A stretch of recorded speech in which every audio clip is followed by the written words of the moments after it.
Assalamualaikum warahmatullahi wabarakatuh.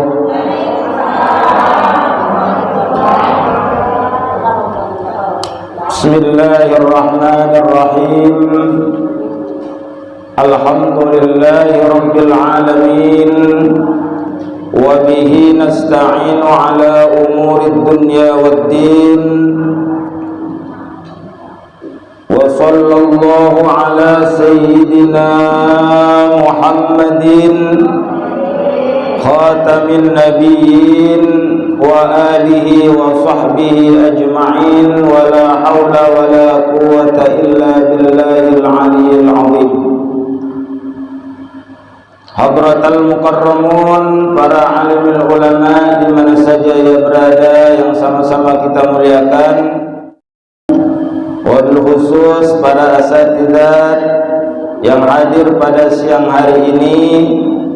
Di tengah-tengah kita ada al-mukarramah Ustazah Haja Aliati, Ibu Haja Sa'diyah, Ibu Ustazah Sujud, Ibu Emi, Ibu Nur, Bu Haji Nur, dan para jamaah lainnya, Ibu EN dan yang lain-lainnya yang tidak dapat disebutkan atau tersebut namanya satu persatu, namun tidak mengurangi rasa hormat dan takdim saya. Mudah-mudahan semuanya diberikan keberkahan oleh Allah Subhanahu wa taala, dimurahkan rezekinya, dimudahkan segala urusannya, anak dan keturunannya dijadikan anak-anak yang soleh dan solehah, yang berbakti kepada kedua orang tuanya,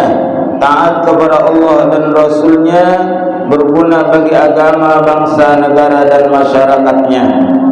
Mudah-mudahan pertemuan kita pada siang hari ini dengan sebab kita bersilaturahim, dengan sebab kita bermuwajjahah, bertatap muka, mudah-mudahan Allah panjangkan umur kita, Allah luaskan rezeki kita, dan diberikan keberkahan di dalam kehidupan kita insyaallah, amin ya rabbal alamin.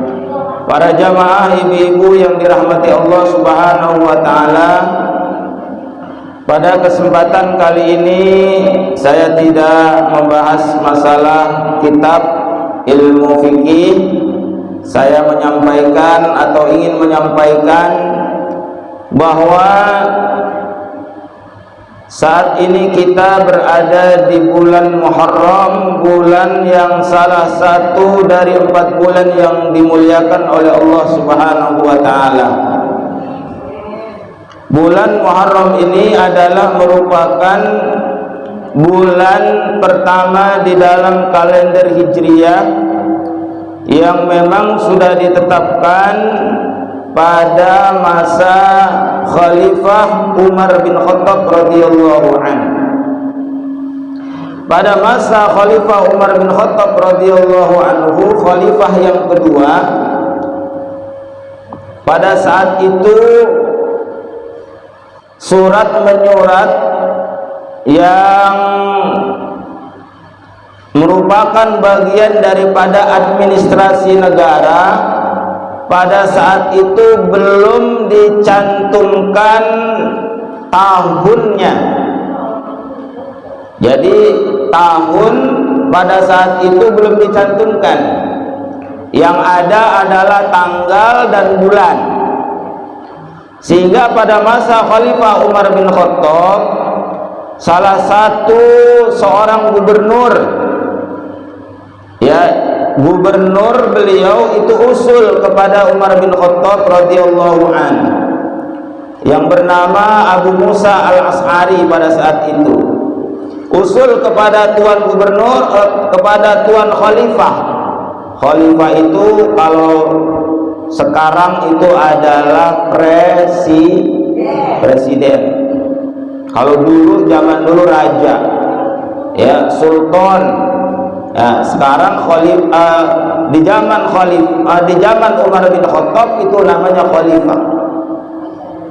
Jadi usul kepada Tuan Khalifah, bagaimana agar surat menyurat ini bisa dicantumkan juga tahunnya, sehingga nanti menjadi dokumen resmi negara yang bisa dilihat oleh generasi-generasi berikutnya. Umpama pembangunan masjid, pembangunan museum, pembangunan jalan tol, pembangunan waduk, pada saat itu umpama dikerjakan, itu kan ada prasastinya. Prasasti itu seperti itu, Bu, prasasti namanya, yang ditandatangani oleh siapa yang menjabat pada saat itu, biar ketahuan tahunnya tahun berapa, begitu.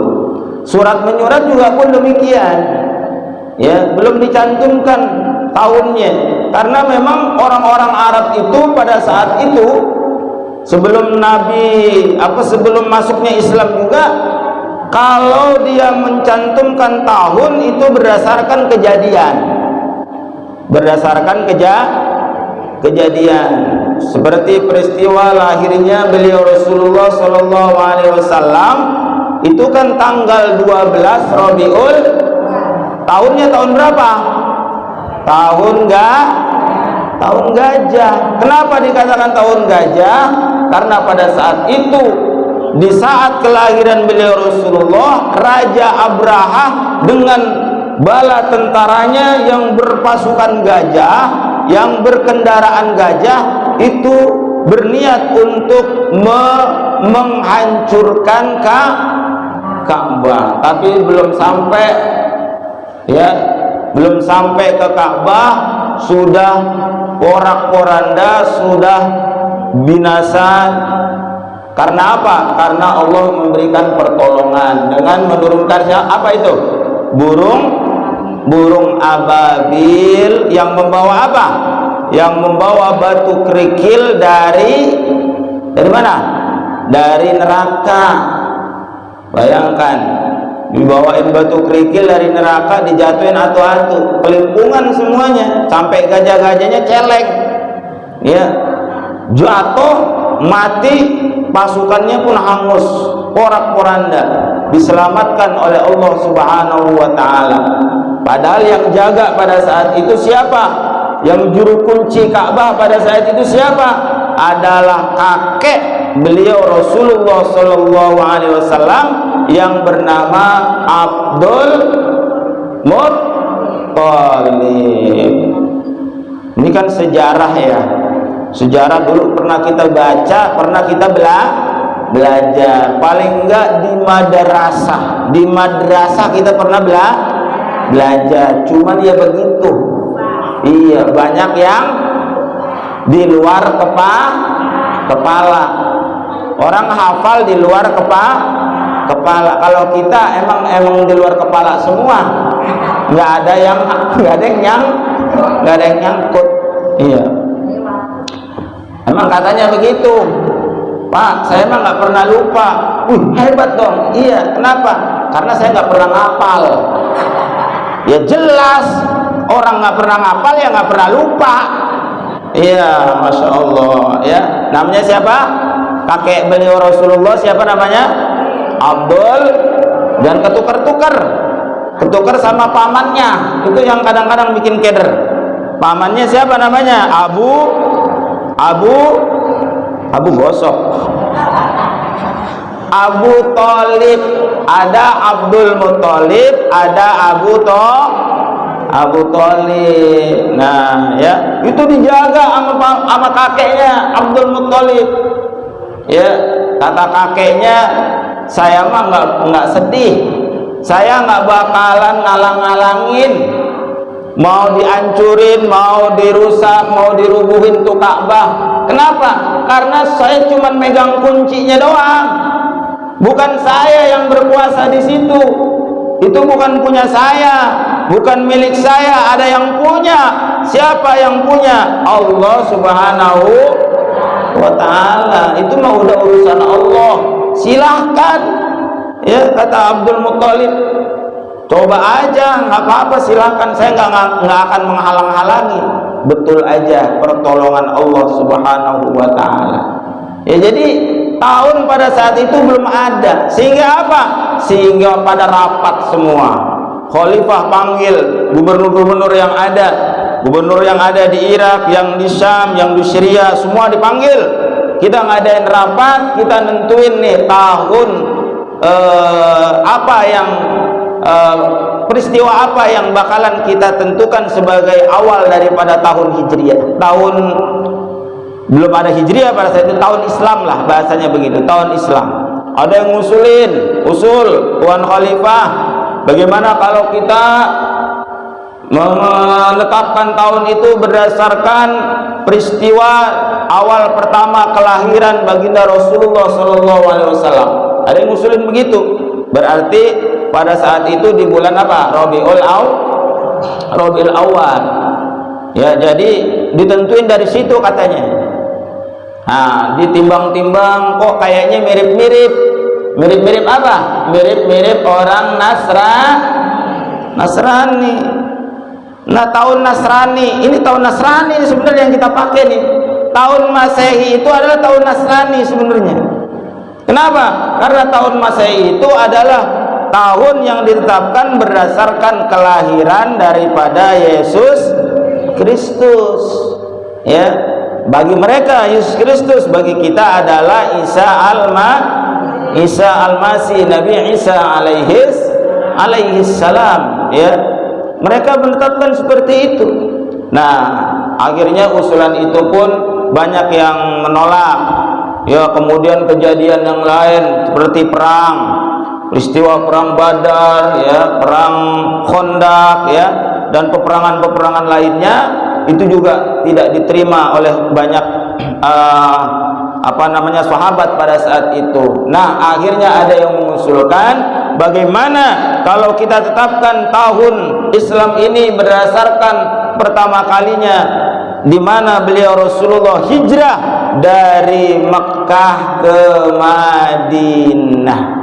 Dari Mekah ke Madinah. Itulah akhirnya kenapa tahun Islam itu disebut dengan tahun Hijriyah, karena berdasarkan peristiwa hijrahnya beliau Rasulullah sallallahu alaihi wasallam.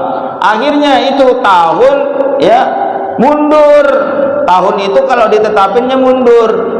Ya, kalau kelahiran Rasulullah itu ditetapkan, ya, 13 tahun setelah Hijriah, begitu. Umpama pembangunan apa yang perang pada saat itu, perang Badar, perang Uhud, perang Tabuk, perang Khandaq. Kalau kita baca dalam sejarah, karena itu perangnya udah kejadian duluan, ya, akhirnya ditetapkannya begitu. Ya, 14 tahun sebelum Hijriah, 15 tahun sebelum Hijriah, 12 tahun sebelum Hijriah. Nah, kalau sudah Hijriah ke atas itu baru udah ditetapin, ya, tanggal 5 Muharram tahun kedua Hijriah, begitu. Tahun kedua Hijriah, tahun ketiga Hijriah, tahun berikut dan seterusnya sampai sekarang. Sekarang tahun berapa? 1442 Hijriah. Berarti hijrah itu sudah berapa tahun?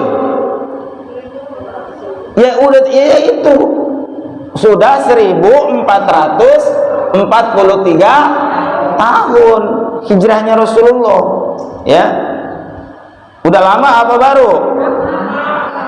Udah berapa generasi tuh kira-kira, ya? Ada 20 generasi. Kalau 100 tahunan itu udah berapa itu generasinya, ya?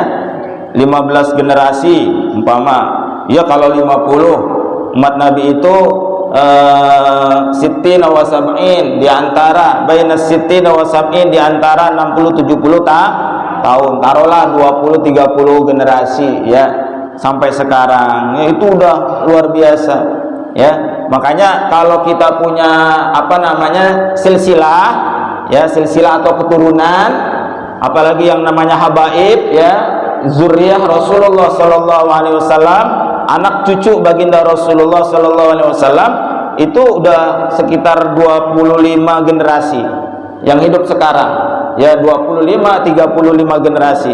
Bin ini, ya bin ini, bin ini, bin ini, terus ayahnya bin ini, ayahnya ini bin ini, ayahnya ini, terus sampai ke atas, sampai kepada Siti Fatimah Az-Zahra binta Rasulullah sallallahu alaihi wasallam. Itu biasanya sudah 25 kakek ke atasnya, 25 kakek atau 30 kakek ke atas. Kalau umurnya rata-rata taruhlah 60 tahun ataupun 70 tahun.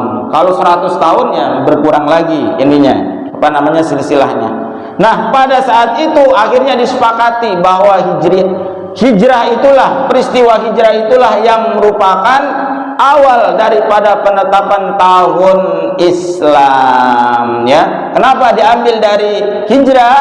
Karena itu banyak, ya, banyak apa namanya, hikmah yang dapat diambil dari hijrahnya beliau Rasulullah sallallahu alaihi wasallam.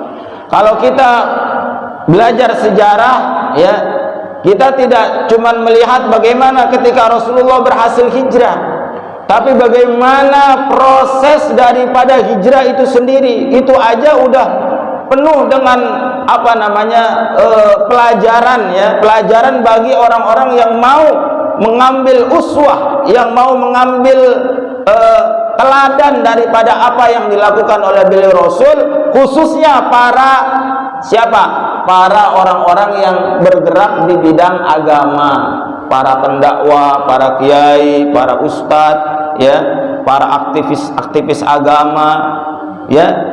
Pelajarannya adalah intinya kalau kita mau berjuang di dalam agama, maka siap-siaplah mau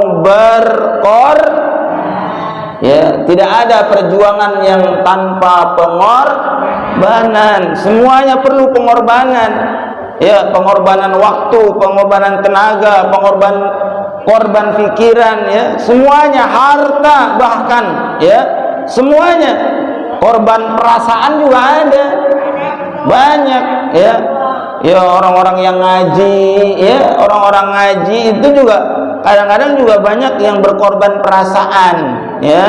Perasaan diomongin, perasaan dicurigain, perasaan macem-macem lah, ya. Nah, ngajak orangnya nggak mau, yang diajak ya ngomongin gitu kan, macem-macem, ya. Kita bikin acara, kemudian acaranya memerlukan apa namanya, donatur, macam-macam, ya kan, ada aja ya. Oh, itu nggak sesuai begini. Nah, itulah, ya. Ada orang yang nggak pernah bantu apa-apa, ngomong di luar, bantu kagak, ngomongin doang. Iya, coba lu terjun di situ, betah nggak kira-kira, sabar nggak kira-kira, ya. Kemudian apa? Mau berjuang apa enggak gitu. Jangan cuma ngomong doang. Kadang-kadang seperti itu. Nah, itulah, ya, butuh segala pengorbanan. Perjuangan itu butuh pengorbanan. Beliau Rasulullah sallallahu alaihi wasallam adalah seorang nabi dan rasul yang tentunya mempunyai fasilitas yang luar biasa. Yang kalau beliau berdoa, insya Allah tidak akan ada doa beliau yang tidak dikabul oleh Allah, yang bakalan doa-doa itu diterima oleh Allah. Tapi kenapa beliau Rasulullah ketika berhijrah itu, melakukan hijrah, semuanya berproses secara alamiah, secara manusia biasa. Beliau nggak pakai fasilitas yang namanya apa? Yang namanya mukjizat. Beliau nggak pakai itu.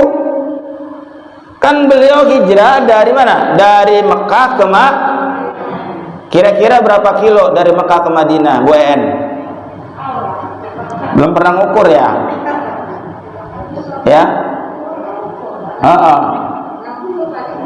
60. Dekat kalau 60 mah. Dari sini ke Tanah Abang. Itu dari Mekah. Ya, Madinah itu adalah kota yang ada di sebelah utaranya kota Mekah. Ya, jadi Madinah itu adanya di sebelah utaranya kota Mekah. jaraknya itu sekitar kurang lebih, yang saya baca, yang saya tahu itu 450 kilo. Ya, 450 kilometer. Kalau kita naik kendaraan, ya, yang biasa kalau umroh itu dari Mekah ke Madinah, dari Madinah ke Mekah, ya, itu kurang lebih memakan perjalanan 6 sampai 7 jam. 6 sampai 7 jam, itu pun kalau di musim bukan musim haji. Tapi kalau musim haji padat. Nah, itu kalau umroh biasalah, itu 6, 7, paling telat-telatnya 8 jam. Ya, kalau mampirnya terlalu lama gitu ya. Itu sekitar itulah perjalanannya. Kalau naik kendaraan sekarang kira-kira jauh apa dekat? 6, 7 sampai 8 jam. Jauh apa dekat? Hah? Ya, tapi nggak jauh-jauh banget kan? Nggak jauh-jauh banget, nggak kayak ke Madura ya. Ya, kalau Madura kan seharian ya. Nah, itu ya. Kalau aja beliau Rasulullah mau menggunakan fasilitas mukjizat, sekira-kiranya sekedip mata beliau nyampe apa enggak? Nyampe apa enggak? Oh, bukan nyampe lagi ya. Orang yang katanya beliau Rasulullah Isra dan Mi'raj aja, Isra Mi'raj. Isra itu perjalanan darat, Mi'raj itu perjalanan langit ya, perjalanan udara, perjalanan darat antara Mekah sampai Baitul Maqdis di Palestina ya, di Palestina ya, itu jaraknya kalau ngukur kilonya saya belum tahu, tapi kalau ngukur perjalanan pada saat itu 40 hari 40 malam perjalanan. Menggunakan apa? Menggunakan kendaraan yang paling canggih saat itu yang namanya Al-Unta. Bukan Alphard, tapi Al-Unta. Pakai unta itu 40 hari 40 malam. Coba bayangkan, itu baru perjalanan darat, belum perjalanan udara, perjalanan langit. Dari Baitul Maqdis kepada ke langit yang pertama. Dari Baitul Maqdis aja sampai langit pertama aja udah berapa juta kilometer coba. Ada yang pernah ngukur nggak? Belum lagi ke langit yang kedua, ketiga, keempat, sampai ketujuh. Itu bermiliar-miliar kilometer. Kalau nggak percaya bawa meteran ya. Kalau nggak percaya, udah percaya aja lah. Yuk, manggut-manggut aja, jangan ada yang protes ya. Itu cuman ditempuh dengan perjalanan tidak kurang hanya sepertiga malam ya. Cuman semalaman doang lah bahasanya. Mulai dari mana? Mulai beliau Rasulullah ba'da Isya sampai pulang sebelum subuh udah nyampe lagi di situ. Itu perjalanan yang udah super amat jauh itu. Ya udah amat super jauh, dan nggak ada makhluk siapapun yang sampai nembus ya ke langit yang ketujuh, nggak ada. Ya. Nggak ada yang sanggup. Sampai malaikat Jibril aja nggak bisa. Sampai malaikat Jibril yang nganter beliau Rasulullah ketika mau ketemu Allah itu angkat tangan malaikat Jibril. Apa namanya? Melambaikan tangan, udah nggak kuat. Ya, nggak kuat nganter beliau Rasulullah. Kata beliau Rasul, ya, kenapa wahai Jibril? Kan saya baru tumben-tumbenan ke sini. Kenapa lu balik? Gitu maksudnya kalau bahasa kitanya. Nggak nganter sampai nyampe. Ya. Apa kata malaikat Jibril? Ya Rasulullah, ya, aku makhluk Allah Subhanahu wa taala yang lemah ya, yang tidak akan bisa dan sanggup sampai ke hadrat ke Rafraful Afdar, sampai ke arasnya Allah Subhanahu wa taala. Bakalan aku ini bakalan hancur lebur, kata malaikat Jibril. Pada malaikat Jibril, malaikat itu terbuat dari apa? Dari dari nur. Dari nur. Nur itu apa? Nur cahaya ya. Jadi yang namanya nur itu bercahaya. Amin. Ya, jadi kalau nur ya, Bu Nur ya, siapa aja, Bu Haji Nur, Nur Jannah, Nur siapalah, itu nggak usah bawa lampu kalau gelap ya. Kalau mati lampu deketin Bu Nur. Ya, karena dia bercahaya ya, Masya Allah ya. Jadi seperti itu ya. Kalau dia mau menggunakan, beliau Rasulullah mau menggunakan fasilitas mukjizat, perjalanan jauh Isra dan Mi'raj aja cuma semalaman doang, apalagi cuman Mekah Madinah. Sehingga apa? Sehingga beliau Rasulullah betul-betul diuji pada saat itu, dan para sahabatnya pun demikian, semua sahabatnya. Dan orang-orang yang mau ikut hijrah itu udah ditawarin jauh-jauh hari, udah ditawarin, ada panitianya. Kayak orang mau tur, kalau di sini di Bulak tur ziarah ke Banten, itu panitianya Bu Nur. Udah keliling dia, yang mau ikut siapa? Ikut hijrah ke Madinah, ke Mekah, ke Madinah. Si Anu, Tontreng, terus siapa lagi? Enggak banyak. Yang mau ikut enggak banyak. Kenapa? Karena berhadapan dengan apa? Orang-orang kafir Quraisy yang taruhannya adalah nyawa. Dan apalagi kerugiannya secara materi, semua yang ada di Mekah ditinggal Bu Haji. Yang punya kebun kormanya ditinggal. Yang punya rumah, punya kontrakan ditinggal. Siapa yang punya kontrakan di sini?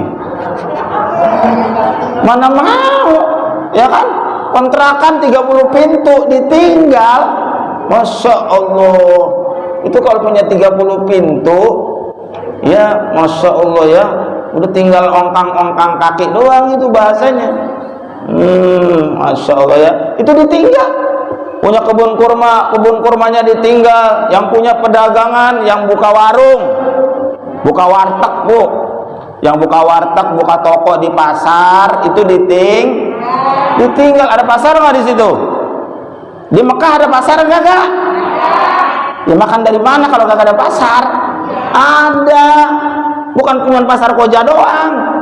Ya punya toko, punya dagang apa segala, yang jual ikan, ya, yang jual sayur, yang jual pakaian, yang jual macam-macam, itu ditinggal semuanya. Itu perhitungannya. Makanya tidak semua orang apa? Mau ikut hijrah. Cuman 70 orang. Itu pun 70 orang dicicil berangkatnya, biar tidak kelihatan apa rame-rame berkerumun, takut ditangkap Satpol PP. Apalagi pada saat itu nggak pakai masker, nggak cuci tangan, ya, lewat depan Kelurahan Tugu Utara umpama, iya, rombongan itu berkerumun namanya, ditangkap sama Satpol PP, didata, dikasih sanksi. Kalau mau bayar administrasi 250.000. Kalau nggak ada duit suruhnya.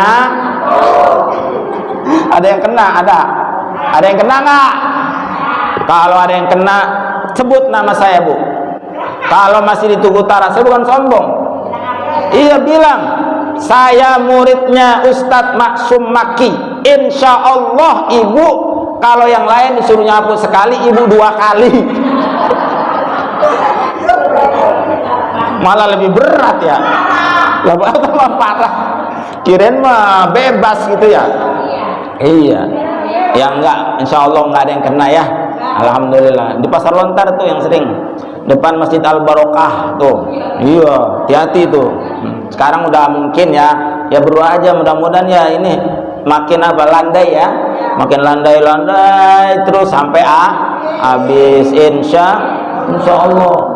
Jadi itu bergilir tuh datang ininya, berangkatnya ngendep diem ya, nggak bilang enggak. Oh, bikin selamatan dulu, undang-undang tahlilan kagak ya, bikin rame-rame ketahuan. Mau kemana lo? Mau umroh? Wah, kalau mau umroh iya, bikin selamatan dulu. Ini mau hijrah, diem berangkat. Suami istri aja berangkatnya beda-beda. Istrinya udah berangkat duluan sama pada budak-budaknya itu yang apa namanya, kalau di sini kulinya atau pembantunya itu ya, berangkat pelan, diem. Ntar suaminya laki-laki ya, perempuan suruh berangkat duluan, laki-laki berangkat belakangan gitu, terus begitu Sampai semuanya udah nyampe di Madinah, baru beliau Rasulullah terakhir berangkat. Tuh, pemimpin dari sini aja udah ketahuan. Itulah seorang pemimpin. Ya, apa? Lebih mengkhawatirkan, lebih mengutamakan keselamatan yang dipimpinnya. Jadi bukan mentang-mentang pejabat, tenteng koper, naik pesawat jet, berangkat duluan. Kenapa? Karena di situ orang-orang Quraisy itu udah siap ngebunuh, bukannya cuma dilukain, bukan ditangkap, dibunuh. Ya, beliau Rasulullah malam-malam, ya, ketika semuanya sudah berangkat ke Madinah, sudah ada informasi sudah sampai di Madinah, beliau Rasulullah di malam hijrah itu apa? Beliau berada di rumah bersama siapa? Bersama Sayyidina Ali karramallahu wajhah. Siapa Sayyidina Ali itu? Masih ponakan beliau Rasulullah, anak muda pemberani, anak muda yang pertama kali masuk agama dari kalangan anak muda, yaitu bernama Sayyidina Ali karramallahu wajhah. Dari aki-aki orang tua itu ada Abu Bakar Siddiq radhiyallahu an. Ya, dari kalangan perempuan, ya udah jelas istri beliau Rasulullah Khadijah. Kemudian dari anak muda itu Sayyidina Ali. Sayyidina Ali yang nemenin beliau Rasulullah di dalam rumah. Padahal di luar rumah itu algojo para pembunuh bayaran itu udah siap dengan pedang terhunus, udah siap membunuh beliau Rasulullah sallallahu alaihi wasallam. Dan orang-orang itu, para pembunuh bayaran itu udah disiapin hadiahnya 100 ekor unta. Oleh siapa? Oleh para petinggi kafir, termasuk Abu Jahal, Abu Lahab, sama Abu Janda. Sama Abu mana dia itu? Udah nggak aktif. Oh, sakit. Ya, kita doakan aja yang terbaik ya. Iya, betul. Yang terbaik aja. Kalau orang-orang kayak gitu ya, yang terbaik maksudnya nanti ketemunya di pengadilan akhirat. Di pengadilan akhirat ya. Masya Allah. Tuh ya. Pada saat itu udah pada rapat tuh. Rapat buat apa? Buat mengadakan namanya konspirasi kalau bahasa sekarang nih. Konspirasi ada itu persekongkolan jahat. Kalau bahasa negaranya itu makar. Makar nasi uduk. Oh itu makan. Oh beda ya. Ya, makar, Bu. Makar itu kalau bahasa negaranya berontak. Ya. Kalau bahasa lainnya adalah konspirasi, ya, persekongkolan. Tapi konspirasi di situ persekongkolannya, kalau makar itu lebih kepada yang negatif. Ya, kalau persekongkolan baik ya mungkin enggak. Ya. Jadi udah ngadain tuh para dedengkot, para petinggi Quraisy itu rapat semuanya. Ini Muhammad bagaimana nih? Mau diapain? Mau ditangkap? Mau di penjara? Apa mau diasingkan? Tuh udah digituin. Sampai nimbrung yang namanya apa? Yang namanya iblis. Bu, orang kafir rapat itu, yang ikut rapat bukan cuma manusia. Ibu baca sejarahnya. Itu sampai nimbrung yang namanya iblis berwujud nyaru gitu bahasanya. Nyaru seseorang. Iya. Usulan-usulan yang lain itu cuman apa? Cuman ditangkap, cuman dipenjara, cuman diasingkan, enggak sampai dibunuh. Kenapa? Karena Nabi Muhammad itu bukan orang sembarangan. Nabi Muhammad itu ya adalah keturunan orang-orang Quraisy yang punya nama juga, termasuk kakeknya Abdul Muttalib dan pamannya Abu Thalib. Orang besar-besar juga. Akhirnya ini wah nggak bisa nih. Nanti terjadi peperangan kalau sampai ketahuan. Akhirnya apa? Usul nih yang iblis nih. Emang dasar iblis? Iblis nih ikut nimbrung. Kata iblis, udah saya mengusulkan dibunuh aja. Nanti bagaimana kalau protes? Kalau nanti Bani Hashim, kan Bani Hashim beliau Rasulullah itu. Ya, Bani itu adalah kelompok-kelompok, Bu ya. Nanti kalau Bani Hashim protes gimana? Itu kan Bani Hasyim keturunan terhormat itu di kota di Mekah itu. Ya, bukan orang sembarangan beliau. Oh gampang, nanti kita kirim dari berbagai macam kabilah dari berbagai macam kelompok tadi. Ada dari Bani ini, Bani itu, semuanya ada 12. Selain Bani Hasyim nggak diajak. Bani Hasyim kagak diajak. Artinya apa? Algojo para pembunuh bayaran itu dikirim dari masing-masing bani itu. Sehingga apa? Nanti kalau Bani Hasyim ini protes, maka dia akan menghadapi bani-bani yang banyak itu. 12 bani. Bagaimana dia menghadapi 12 kelompok? Karena perwakilan udah diambil. Oh, algojo-algojonya. Namanya algojo, ibu kebayangkan algojo kayak apa? Iya, badannya gempal, seterek, karena sering fitness. Ya. Sering apa? Sering fit. Oh, enggak ada ya Bu ya. Ini bahasa kita aja biar gampang ya. Wow, badannya seterek, koker, tinggi besar, ya Bu ya. Oh, hitam. Tinggi besar hitam gimana? Masya Allah. Ya, ibu kan tahulah seneng yang besar-besar gitu kan, yang badannya besar gitu, atau mau gempal gitu kan. Apa kalau badannya itu suspek apa namanya? Ya, badannya seterek gitu ya. Suspek ya. Iya. Jadi bayarannya itu jadi segitiga dari atas ke bawah tuh jadi merucut gitu. Cakep tuh. Ya, kalau kotak begini kurang bagus. Apalagi ngerucutnya gini Bu, dari atas begini. Ya, itu apalagi ngebleber ke bawah.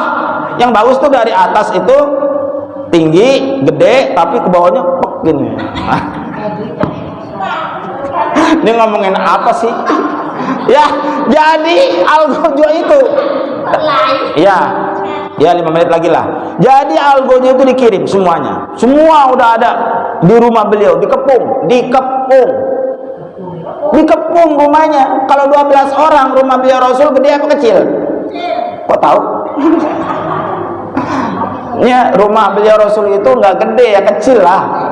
Kecil rumah beliau, gubuk lah begitu ya, bukan istana, bukannya rumah mewah. Rumahnya Bu Andi Ati mah udah luar biasa. Rumah Rasul, ya Allah, tikernya aja pakai apa? Pelepah daun pisang. Bu, di Arab ada pisang. Masa sih nggak ada pisang? Pohonnya nggak ada ya. Saya nggak bisa ngebayang untuk kalau di Arab ada pisang Bu. Segede apa itu pisang?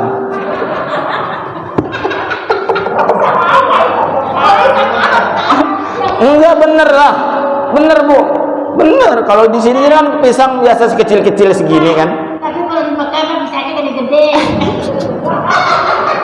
Ya, jadi nggak ada pisang ya. Pelepah daun kurma. Udah lanjutlah nanti mana-mana ya. Pelepah daun kurma. Sehingga kalau beliau Rasulullah habis tidur itu mukanya ada bekasnya. Coba kita bisa bayangin nggak? Kita pernah kayak gitu Bu? Belum. Ada yang tidur di pelepah daun kurma, ada. Sampai betapak gitu ada. Ya paling nggak tiker lah. Kalau tiker iya, tiker pandan itu. Oh iya, itu semua tiker pandan udah bagus, udah dianyam. Ya udah rata. Masya Allah, tuh dikepung. Nah, Rasulullah ditanya apa yang dilakukan oleh beliau pada saat itu? Menunggu apa? Nunggu perintah dari Allah Subhanahu wa taala. Perintah belum datang. Sehingga beliau masih ada di dalam rumah. Kira-kira jam 2 malam. Bayangkan, di luar udah ketahuan ada pembunuh bayaran, ngepung. Kalau kita posisinya di situ, posisinya di situ, kira-kira enak duduk, enak kencing, enak tiduran apa gimana? Nggak enak, pasti geli. Bisa mondar-mandir, duduk kagak enak, nonton TV nggak enak. Karena di luar udah membunuh bayaran semua, orang yang mau bunuh kita. Tapi beliau Rasul tenang di dalam rumah sama Sayyidina Ali. Nunggu apa? Perintah dari Allah. Jam 2 malam kira-kira baru turun tuh perintah dari Allah Subhanahu wa taala melalui malaikat Jibril. Kata Allah Subhanahu wa taala, Jibril menyampaikan, "Ya Rasulullah, la tabid hadhihi al-laila ala firashika wa anna Allah taala ya'muru bil khuruj wal hijra ila al-Madinah." Saya nggak usah terjemahin karena ibu-ibu udah ngerti semua. Tadi saya baca gitu, ibu-ibu mangguk-mangguk. Hah? Iya, ngangguk-ngangguk tadi. Kayak orang kayak orang udah paham gitu bahasa Arab. Ya. Iya. Oh, ngantuk. Ngantuk apa lapar? Ya. Ya Rasulullah, kata malaikat Jibril, la tabid hadhihi al-laila ala firashika wa anna Allah ta'ala ya'muru bil khuruj wal hijra ila al-Madinah. Yang artinya, wahai Rasulullah, malam ini engkau jangan tidur di atas tempat tidurmu dan segera keluar hijrah dari Mekah ke Madinah. Dapat perintah itu Rasulullah panggil Sayyidina Ali, wahai Ali, ta'al. Labbaik ya Rasulullah. Itu bahasa Arabnya, kalau manggil ta'al, kalau perempuan ta'ali. Saya manggil Ibu Haja Andi, ta'ali, ta'ali, mendekat maksudnya. Ustaz, Ya. ini aja panggilannya orang Mekah. Oh iya, haji, haji, haji gitu. Bukan. Iya, kalau saya seringnya gitu, haji, haji gitu ya. Jadi biar umrah juga dipanggil haji, ya, haji kecil. Ya, jadi labbaik. Oh, apa namanya kalau kitanya dalam ya Rasulullah. Iya ya Rasulullah. Mendekat tuh Sayyidina Ali. Disampaikan, wahai Ali, ya, perintah dari Allah sudah datang. Besok apa yang menjadi amanah engkau sampaikan kepada yang berhak. Dan malam ini aku perintahkan, aku tugaskan engkau menggantikan aku tidur di atas tempat tidurku dan menggunakan selimut aku. Kata Sayyidina Ali, siap 86 ya Rasulullah. Ya, bahasa siap 86 kan baru sekarang ya. Dulu mah nggak ada, maksudnya improv aja, ini mah improv. Ya, 86 siap. Wah, gitu kan. Nggak pakai nolak Sayyidina Ali. Ya, Sayyidina Ali nggak pakai nolak, padahal udah tahu konsekuensinya. Konsekuensinya tidur di atas tempat tidur baginda Rasul menggunakan selimut beliau, udah pasti itu taruhannya adalah nyawa. Namun ketika beliau Rasulullah mau keluar, Sayyidina Ali nangis. Sayyidina Ali nangis, kelihatan sama Rasulullah. Lalu ditegur, wahai Ali, kenapa engkau menangis? Apakah engkau takut mati, wahai Ali? Ali menjawab, tidak ya Rasulullah. Aku tidak takut mati ya Rasul. Aku tidak mengkhawatirkan keselamatanku, tapi aku mengkhawatirkan keselamatan engkau. Kalau aku mati hari ini, Islam akan tetap berjalan. Tapi bagaimana kalau engkau hari ini mati, malam ini mati ya Rasulullah? Engkau tidak ada ya Rasulullah, bagaimana dengan Islam?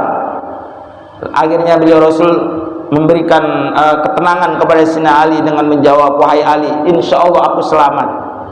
Karena aku sudah dijamin oleh Allah Subhanahu wa taala. Ketika aku mi'raj di hadapan Allah, ketika aku bersimpuh, aku ucapkan at-tahiyatul ketika kita salat, at-tahiyatul mubarakatus shalawatut thayyibatu lillah. Itu perkataannya Rasulullah. Lalu apa jawaban Allah? Assalamu alayka ayyuhan nabiyyu wa rahmatullahi wa barakatuh. Intinya keselamatan buat engkau wahai utusan Allah. Selamat aku wahai Ali. Ini dijelasin dalam kitab Fathul Bari. Ketika mendengar jawaban Rasulullah, Ali tenang. Ya, akhirnya Ali pun tidur di atas tempat tidur beliau Rasulullah menggunakan selimut beliau. Ketika Rasulullah hendak keluar, karena beliau tahu kalau di luar itu apa? Sudah siap para pembunuh-pembunuh bayaran. Iya kan? Akhirnya beliau dengan izin Allah Subhanahu wa taala membaca ya surah ke-9 kalau tidak salah dari ayat yang ke-9 dari surah Yasin. Wa ja'alna min baini aydihim saddaw wa min khalfihim saddan fa'alshaynahum fahum la yubsirun. Yang intinya di depan dan di belakang mereka aku tutup mereka sehingga mereka tidak dapat melihat. Beliau ambil tuh segenggam pasir. Beliau aurin pasir itu. Dengan membaca ayat tadi, itu sekejap langsung para pembunuh-pembunuh bayaran yang gagah perkasa itu tertidur lelap, pules, kayak udah tidur 2 hari 3 malam. Ya, tidur ngorok, ada yang mangat, ada yang benar. Gua tahu Pak Ustaz yang mangat. Ya namanya orang pules kan sah-sah aja. Mau mangat kek, ya kan, mau mingkem kek kan terserah dia. Ya namanya gua pules. Iya, ada yang kenceng ngoroknya, gitu kan.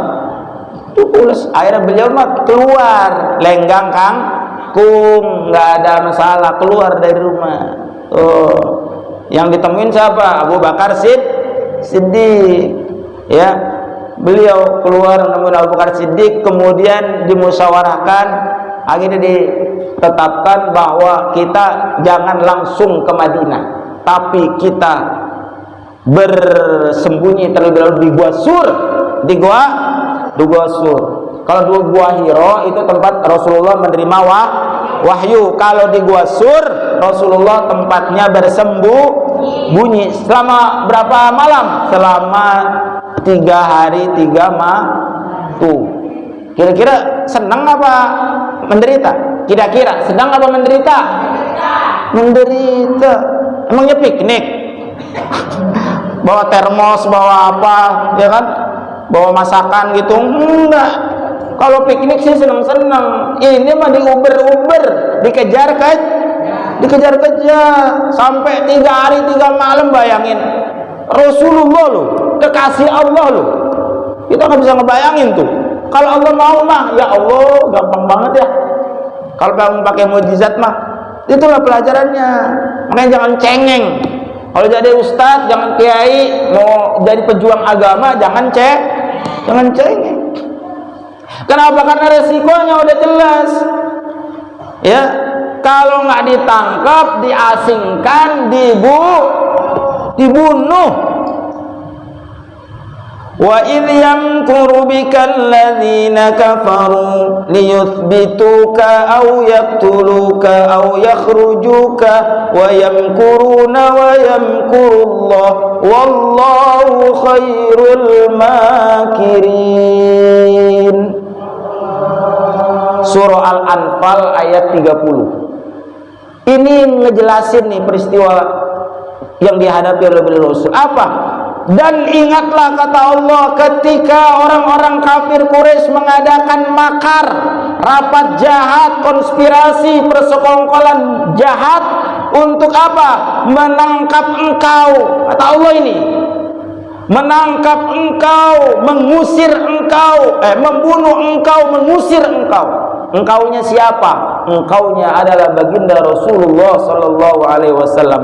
Wa yamkuruna, mereka berbuat makar. Wa yamkurullah, tapi Allah juga berbuat makar kepada mereka.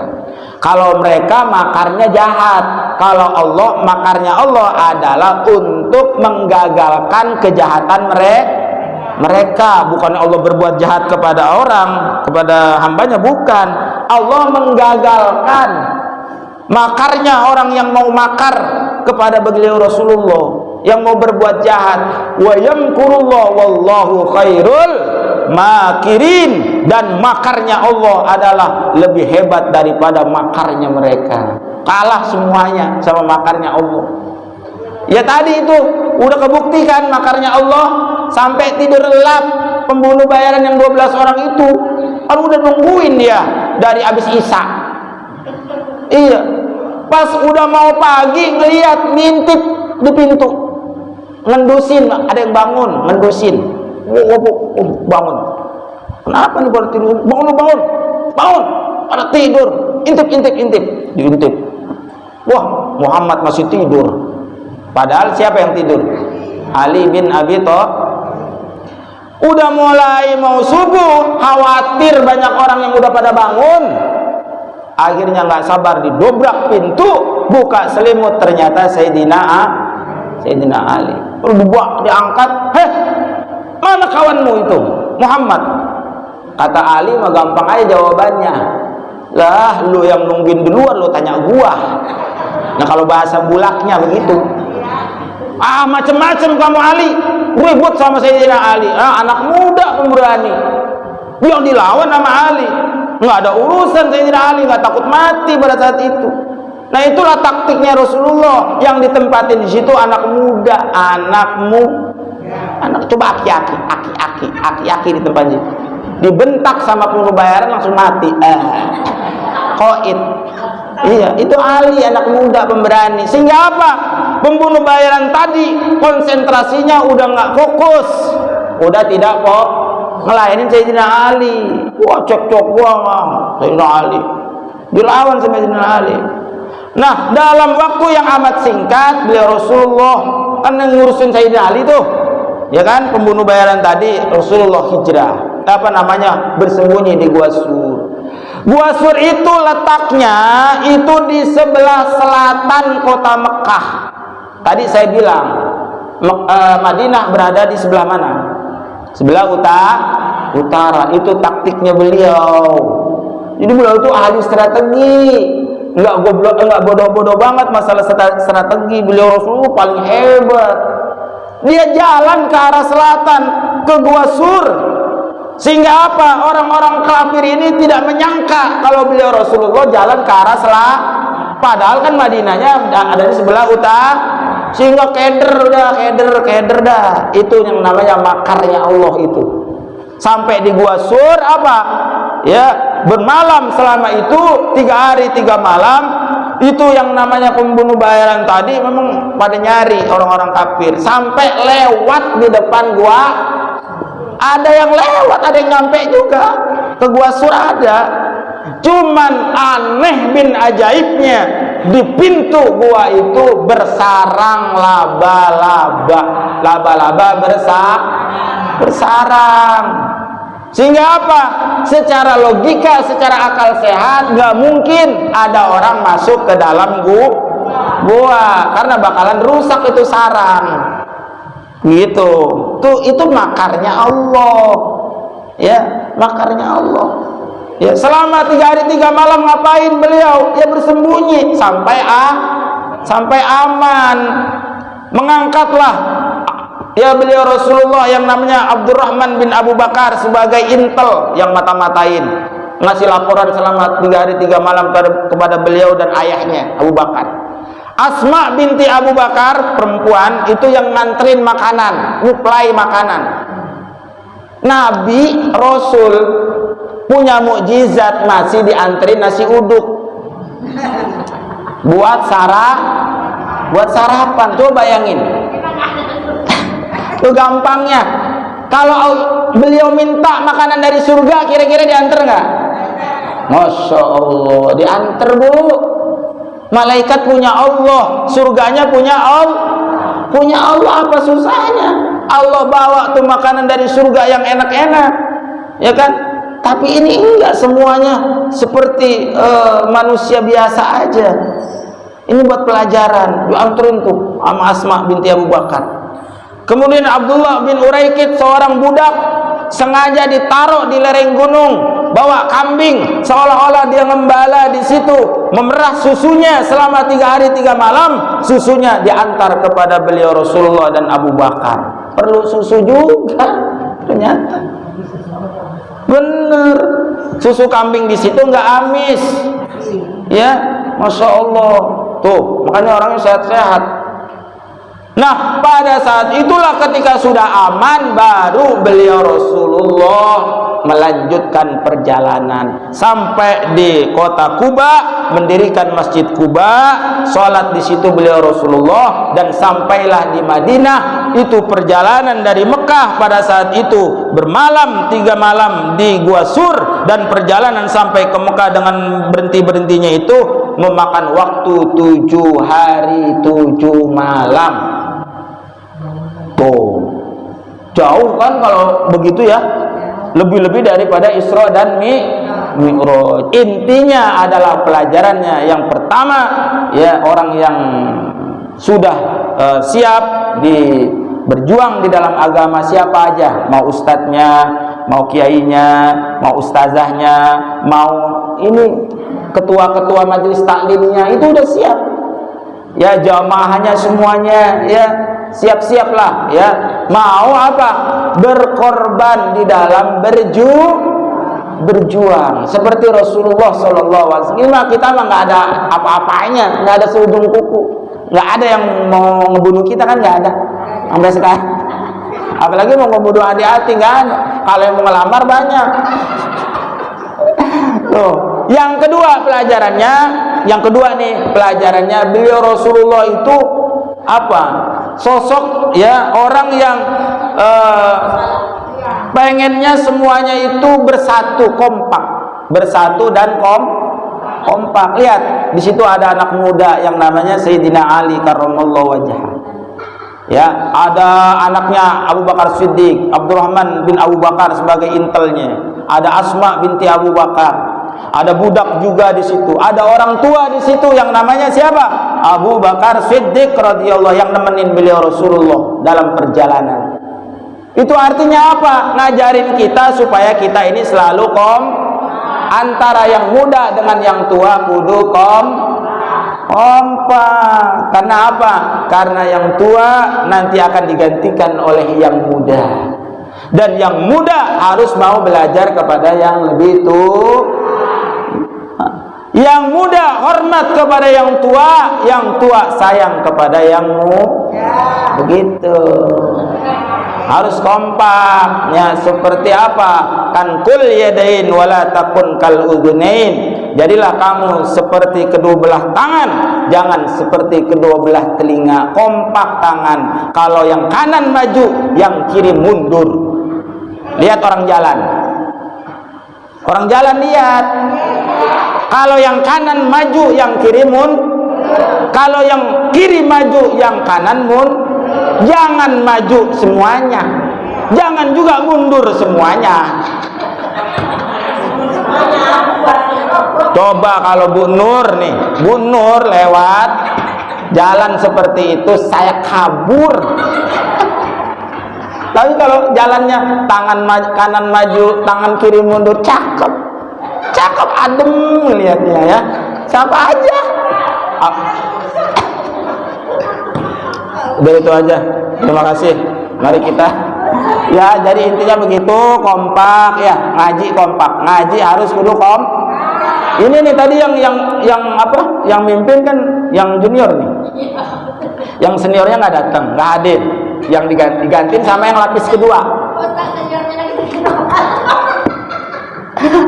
Yang seniornya lagi belum keramas, jadi belum datang.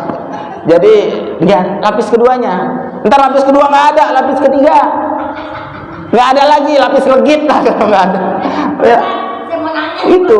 Jadi ada step-stepnya. Iya. Saya mau nanya. Apa Bu? Saya kan lihat puasa ini nanti, Muharram, mulai hari Rabu sampai Kamis kan? Iya. Saya mau nanya niatnya Pak Ustaz. Ya, niatnya begini. Pak Ustaz, tapi saya mau puasa ini di bulan Muharram ya? Iya, di bulan Muharram. Iya, maksud saya kan mau saya puasa ini utang. Utang, sekalian utang. Iya. Oh gitu. Iya. Iya, boleh. Ya. Ya. Nawaitu shauma ghadin min yaumit tasu'aih. Iya. Sunnatan lillahi ta'ala. Min yaumit itu aja. Min yaumit tasu'aih. Kalau depan belakangnya kan sama kayak puasa-puasa yang lain. Nawaitu shauma ghadin min yaumit tasu'aih sunnatan lillahi ta'ala. Kalau yang tanggal 10-nya min yaumil asyura'i. Min yaumil asyura'i sunnatan lillahi ta'ala. Ya, tasu'ai itu yang 9. Niat aku puasa pada tanggal 9 Muharram, sunnah karena Allah. Asyura'i. Asyura'i. Coba baca Bu. Nawaitu shauma ghadin min yaumit tasu'a. Ya. Sunnatan lillahi ta'ala. Terus yang kedua. Nawaitu shauma ghadin Min yaumi asyuratin. mi yaumil, kalau itu alif lamnya jelas. Mi yaumil asyura. Asyuratin. Asyuraih. Asyuratin sunnatan lillahi ta'ala. Udah ya? Terima kasih. Allahumma shalli ala sayyidina Muhammad wa ala ali sayyidina Muhammad fil awwalina wal akhirin wa barik wa sallim wa radiyallahu tabaraka wa ta'ala an kulli sahabati rasulillahi ajma'in. Bismillahirrahmanirrahim. Alhamdulillahil alamin hamdan syakiran hamdan na'imin hamdan yuwafini wa yukafi mazid ya rabbana lakal hamdu wa lakal syukru kama yanbaghi li jalali wajhikal karim wa 'azimi sultanik. Allahumma salli ala sayyidina Muhammadin salatan tunjina biha jami'al ahwali wal afat wa taqdi lana ya Allah biha jami'al hajat وتقضي لنا يا الله بها جميع الحاجات وتقضي لنا يا الله بها جميع الحاجات وتطهرنا بها من جميع السيئات ترفعنا بها عندك عن الدرجات وتبلغنا بها الغايات من جميع الخيرات في الحياة وبعد الممات. اللهم يا غني يا حميد يا مبدئ يا معيد يا رحيم يا ودود أغننا بحلالك عن حرامك وبطاعتك عن معصيتك وبذلك من سواك. اللهم حسن عاقبتنا في الأمور كلها وأجرنا من الدنيا وعذاب الآخرة. ربنا هب لنا من أزواجنا وذرياتنا قرة أعين واجعلنا للمتقين إماما. اللهم أرنا الحق حقا وارزقنا اتباعه وأرنا الباطل باطلا وارزقنا اجتنابه. ربنا ظلمنا أنفسنا وإن لم تغفر لنا وترحمنا لنكونن من الخاسرين. ربنا آتنا في الدنيا حسنة وفي الآخرة حسنة وقنا عذاب النار. وصلى الله على سيدنا محمد وعلى آله وصحبه وسلم. سبحان ربك رب العزة عما يصفون وسلام على المرسلين والحمد لله رب العالمين. والسلام عليكم ورحمة الله وبركاته.